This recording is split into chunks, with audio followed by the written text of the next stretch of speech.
Fala aí galera, aqui do canal. Hoje eu vim trazer meio que um review pra vocês, um review de BBs, bolinhas de Airsoft 6mm, obviamente, 0,12 gramas.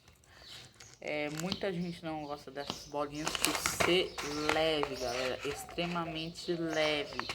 Mas como eu comprei uma springzinha de mola, pra mim não vai fazer tanta diferença, porque eu só vou brincar em casa. Chegou agora, galera, eu pedi pelo correio, é da QGK, eu acho que alguns de vocês devem conhecer essa marca.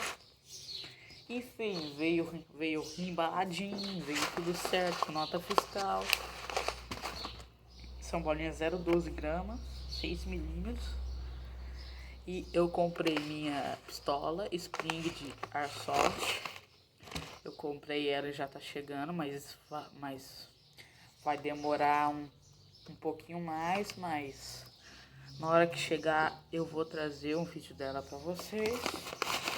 Bom, o que eu achei dessas bolinhas são muito boas, pelo que parece. Foca, pera aí. Deixa eu focar. Tá querendo focar não, galera. Foca, trem ruim. Tá querendo não. Mas são bolinhas muito boas. Vem 2.000 BBs, né? BBs ou bolinhas, do jeito que você quiser falar. Ou BBS. Vem 2.000.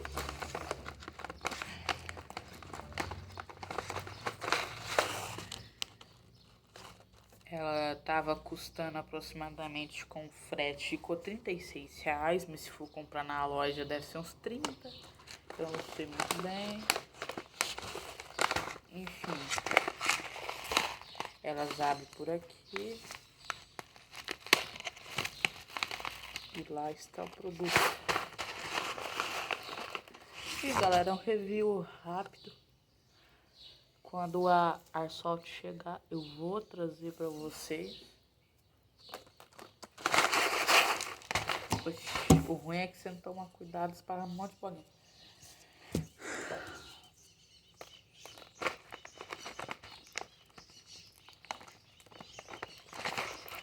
Deixa eu fechar aqui, que é meio difícil de fechar.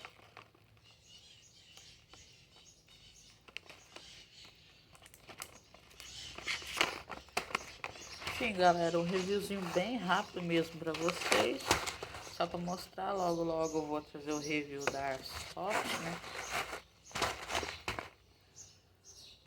Eu não vou falar qual Airsoft que é, eu vou deixar pra mostrar no vídeo.